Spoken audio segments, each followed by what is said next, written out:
안녕하십니까. 요즘에 코로나로 많이들 힘드시죠? 아, 세계 의학자들이 말하기를 어쩌면 이 코로나는 사라지지 아니할 그런 질병이라고도 말을 해서 심히 걱정되고 염려스럽습니다. 오늘 이런 때에 겪고 있는 우리 신앙인들, 현대인의 신앙, 걱정해보지 않을 수가 없습니다. 신앙이라는 것은 살아계시는 하나님, 또 일하시는 하나님, 그 하나님이 그리스도가 그리스도가 되셔서 우리를 구원하셔서 영원한 삶을 말씀하셨습니다. 우리가 구원받기 이전에는 영원한 멸망이라고 말을 합니다. 영원한 멸망은 죄악 때문이라. 그래서 우리를 구원하시는 존재는 예수 그리스도의 그 구속의 은혜이지만은 구속받은 사람의 책임은 거룩한 사람입니다. 그래서 우리 센터 이름이 Two Ways, 두 길입니다. To the life and humanity. 영원한 생명과 사람, 인간, 참된 인간에 대해서 말하는 센터입니다. 우리가 거룩한 사람이 되는 삶을 알려면 과거에 우리의 죄인 되었던 정체를 알아야 합니다. 그 죄인 되었던 정체를 어떻게 알 수 있는가? 그것은 바로 성경 말씀입니다. 많은 사람들이 삶에 지치거나 이 불의한 세상, 불법한 이 정치나 또 말할 수 없는 윤리와 도덕의 타락을 볼 때에 주님이 빨리 오시면 좋겠다. 또는 오시옵소서. 이런 이야기들을 해봅니다. 그런데 저는 조심스럽게 무엇이 준비되어 있기 때문에 그날을 기다릴 것인가? 내가 주님이 오시는 날이 되면 나는 진정 천국의 사람이 되어 있을까? 우리 교회에서는 여러 가지 직분이 있습니다. 목사, 장로, 권사, 집사, 교사. 그런 직분 때문에 내가 천국의 사람이 되었다고 인정을 받는다면 참 얼마나 좋겠습니까? 그런데 주님이 빨리 오시면 좋겠다 이런 질문 이야기 뒤에 나는 구원을 받아도 아직 구원을 모르는 사람들은 심판을 받아도 좋겠다는 생각이냐, 그런 생각을 해봅니다. 그러면 이렇게 말을 하게 되면 주님의 십자가의 은혜를 무시하는가? 주님의 구속의 은혜를 무효화하는가? 그런 질문을 하실 수가 있습니다. 그러나 오늘 성경에 비추어진 인생의 과거를 살펴보면 주님이 베푸신 구원의 완성에 대해서 염려하지 않을 수가 없습니다. 이스라엘 국가는 예수님이 오시기 이전에 아주 태평성대를 누렸습니다. 백성들의 산업은 번창하고 국토도 확장이 되고, 그런데 내부적으로 부정과 탐욕이 가득했습니다. 이스라엘의 긍지인 참된 예배 대신에 위선적인 종교 예식과 행사가 성행을 했습니다. 어쩌면 이 모습은 현대 교회의 모습이며 현대 예배를 생각하지 않을 수가 없습니다. 그러면서도 이스라엘 선민은 자기들이 선민이기 때문에, 예수 믿는 사람이기 때문에 안전하다. 오늘 현대인들이 그리스도의 구속을 문자적으로 믿는 허무한 믿음, 그러다 보니까 그릇된 풍조에 빠진 맹신주의가 되고, 이들은 하나님의 연단에 대해서도 무감각해졌습니다. 경제의 위기, 정치의 퇴폐, 모든 질병, 기근, 재해, 죽음, 파괴, 지진, 그 어떤 것도 하나님이 하시는 일이라고 믿지도 않았고, 그것을 무시해버리는 교만과 위선이 있었습니다. 성경에는 유다의 죄를 말합니다. 유다의 죄는, 유대인은 아주 보수적인 신앙이라고 자부를 해왔죠. 오늘 현대에도 신앙을 가진 보수주의가 있습니다. 하나님의 심판은 이방 열국에만 있는 것이 아니고 그 심판이 보수주의인 유다에까지 이릅니다. 유다가 심판을 받게 되는 이유는 그들이 여호와의 율법을 멸시하고 그 율례를 지키지 않고 그 조상들이 따라가던 거짓 예배의 미혹이 되었다라고 말합니다. 오늘 우리의 예배는 참된 예배인가? 거짓 것은 우상을 따라갑니다. 잘못된 예배는 우상숭배죄가 되는 것입니다. 잘못 가진 믿음은 우상숭배가 되는 것입니다. 하나님보다 더 사랑하는 것은 우상이라고 말했습니다. 이방, 하나님을 알지 못하는 이방 불신자들은 그 죄악이 인간적인 죄악이라면 우리 하나님을 믿는 신앙인의 죄는 그분을 불신하고 그분에게 헛된 예배를 드리는 영적, 인간적 죄를 말합니다. 그렇다면 우리 이스라엘의 죄가 있습니다. 이것은 설명하기가 우리 신앙인들이라야만 이해가 되지만은 북방 이스라엘은 진보주의입니다. 지금으로 말하면. 그래서 그들의 죄는 은을 받고 궁핍한 자를 팔고 가난한 자의 머리에 티끌을 탐내고 겸손한 자, 그 가난한 자의 티끌을 탐는다는 것은 많은 것을 가지고 있으면서도 남의 것을 탐내고, 가난한 자의 길을 못 펴는 불쌍한 사람들 것을 탐내고, 부자가 젊은 여인을 더럽히고 종의 신분을 가진 자들을 농락하고, 가난한 여인을 농락하고, 전단 잡은 옷,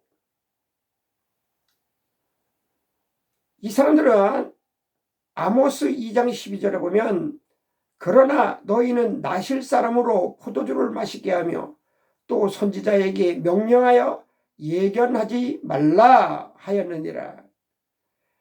여기에 나실인이라는 것은 우리 교회에서는 하나님 앞에 바쳐진 분류된 사람입니다.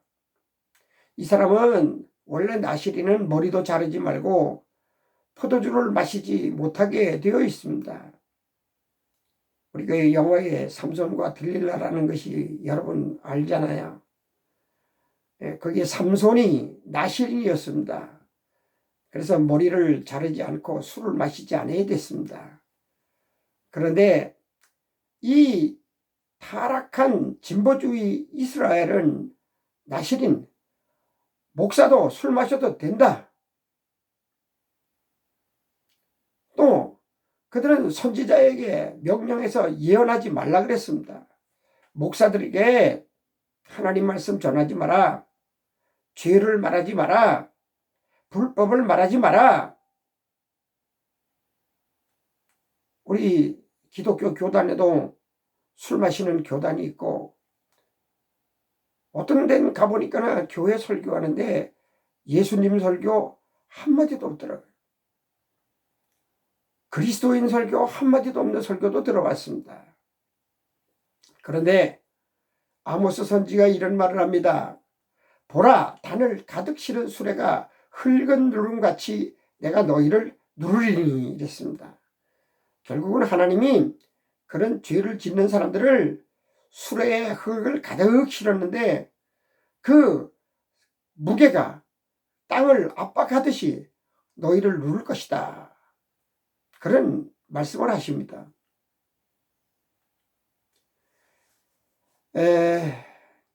우리 성경에 보면 가나안 땅이 있습니다. 가나안이라는 하나님의 선택된 백성이 들어가야 될 땅인데 그곳에 원래 살던 아모리 사람들이 있었어요. 이 아모리 사람들은요, 아주 배역하고 쾌약한 또 고인이고 힘있는 그런 사람들이었습니다. 이스라엘 백성을 40년 동안 광야 생활을 시켜서 이 아모리 땅에, 이 가나안 땅에 들여보내려고 아모리 사람들을 멸하십니다. 그리고 그것에 선지자를 두고 나시린을 둡니다. 그런데 너희는 나시린에게 포도주를 마시게 했다. 교회에 목사들에게 술을 마시게 했다. 물리적인 술도 술이지만은 영적인 술도 있어요. 정신을 잃게 만들어요. 혼미하게 만들어요. 목사도 혼미하게 되면 세상 사람하고 다를 바 없이 사는 사람이 있습니다.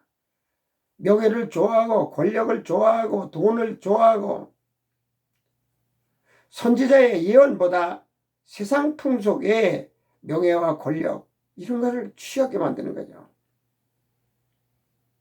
그런데 이 많은 하나님의 그리스도인들을 내가 너희 모든 죄악을 너희에게 보응하리라. 왜 그런 말씀을 하시냐? 너희만 알았다. 이 세상에 많은 사람들이 너만 알았는데 네가 그런 죄를 지니까 하나님이 너에게 보응하시겠다. 우리 참 하나님께서 이제 이 보응을 하실 때 어떤 보응을 하시느냐? 지금 세상에 취하고 포도주에 취하고 우상숭배와 같은 믿음 생활에 취한 사람들, 아모스 3장 15절에 보면 이런 말씀을 하십니다. 겨울궁과 여름궁을 치리니 상하궁들이 파괴되면 큰 궁들이 무너지리니 여호와의 말씀이니라. 그 좋은 궁들이 무너진다는 거죠. 겨울궁, 여름궁, 근심 걱정 없는 궁들, 상하, 코끼리 뼈로 만든 그런 장식을 한 궁들이 다 파괴된다. 아모스 4장 1절에는 사마리아의 산에 있는 바산의 암소들아 이 말을 들으라. 너희는 힘없는 자를 학대하며 가난한 자를 압제하며 가장에게 이르기를 술을 가져다가 우리로 마시게 하라 하는도다. 사마리아 산에 있는 바산의 암소들, 우상 숭배의 정상에 있는 바산의 암소들, 지도자들, 그들이 힘없는 자를 학대했다. 가난한 자를 압대했다. 술이 취했다. 후화롭고 사치한 사마리아의 귀부인들, 우상숭배를 하고 우상숭배처럼 믿음의 초점을 잃어버린 그런 귀부인 같은 사치스러운 어떤 부귀를 자랑하고 공명을 자랑하는 세속신학과 학문에 의지하는 타락한 교회를 나타냅니다.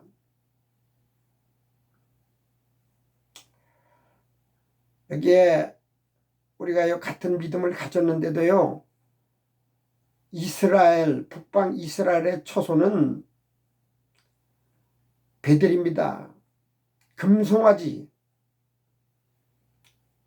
길갈은 어떤 곳입니까?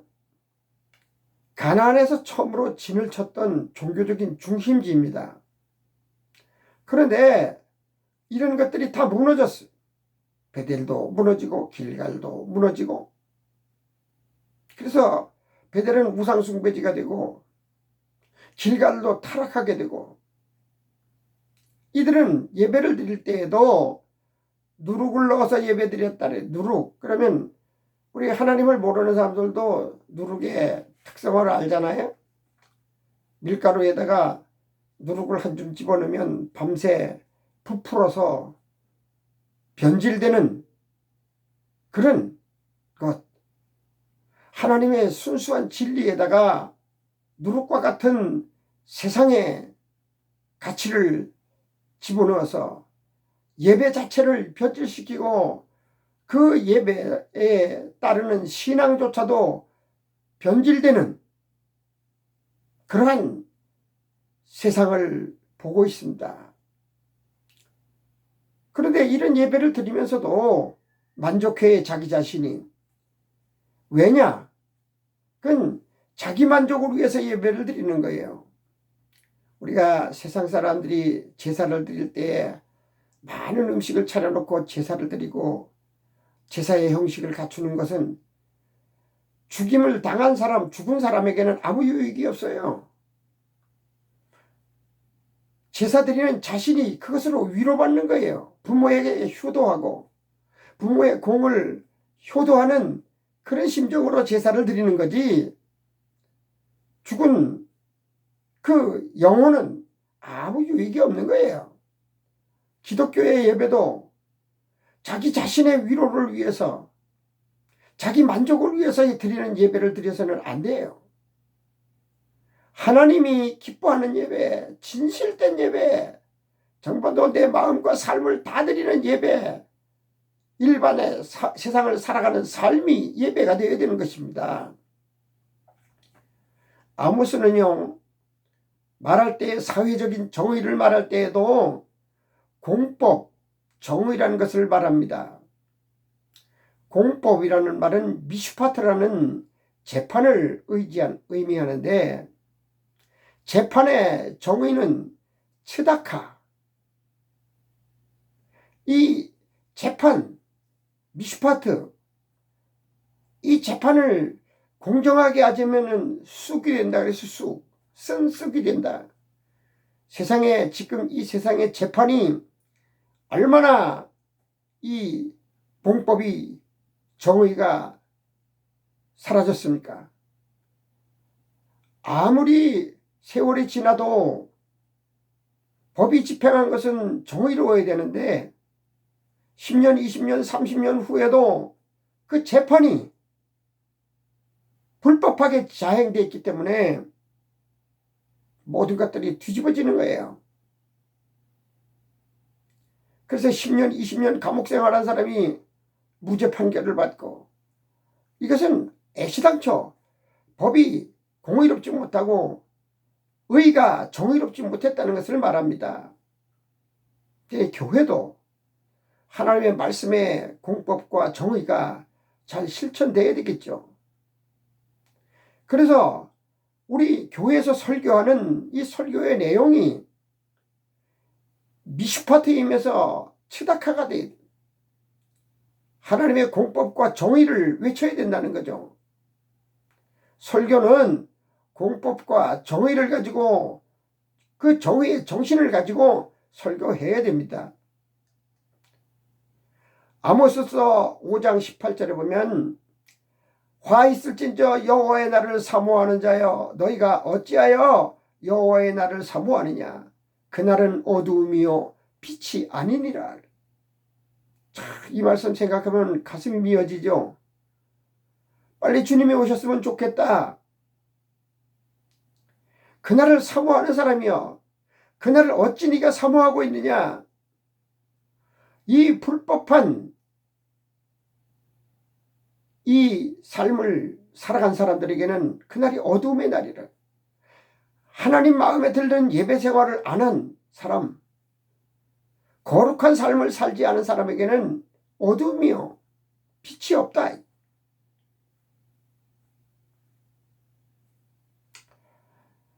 그런데 이 사회적인 부조리와 타락한 제사, 오늘의 예배지요. 현실 속에서 이스라엘의 여호와의 날은 빛이 아니라 어둠이라고 했어요. 현대의 사회에 미치는 교회의 영향력과 누룩으로 번진 예배의 형태와 베델과 길갈의 신앙으로 변질된 이 시기에 여호와의 날이 빛일까 어두움일까? 이번에 코로나로 인해서 모든 것이 위축되었습니다. 교회 예배 생활도 많이 위축이 되었습니다. 지금 이 일이 일시적인 것이 아니라면 세계 각국의 의학자들이나 이 의료계에 있는 사람들이 이 코로나는 어쩌면 사라지지 않을 그런 전염병이라고도 말하고 있습니다. 그렇다면은 오늘 모든 경제활동도 무역활동도 인간의 삶의 구조를 다시 한번 생각해 봐야 되지 않겠느냐. 저는 신앙인입니다. 신앙에 따른 예배가 지금처럼 무력화되고 정말로 이런 어려운 시간들이 흘러간다면 과연 그리스도인의 미래는 어찌 될 것인가를 생각해 봅니다. 교회의 미래는 어떻게 될 것인가를 심각하게 생각하지 않을 수가 없습니다. 이것은 저의 생각뿐만이 아니라 우리 모든 신앙인들과 세상을 살아가고 있는 무신론자, 하나님을 믿지 않는 사람들도 이 말씀에 귀를 기울여 줬으면 좋겠습니다. 감사합니다.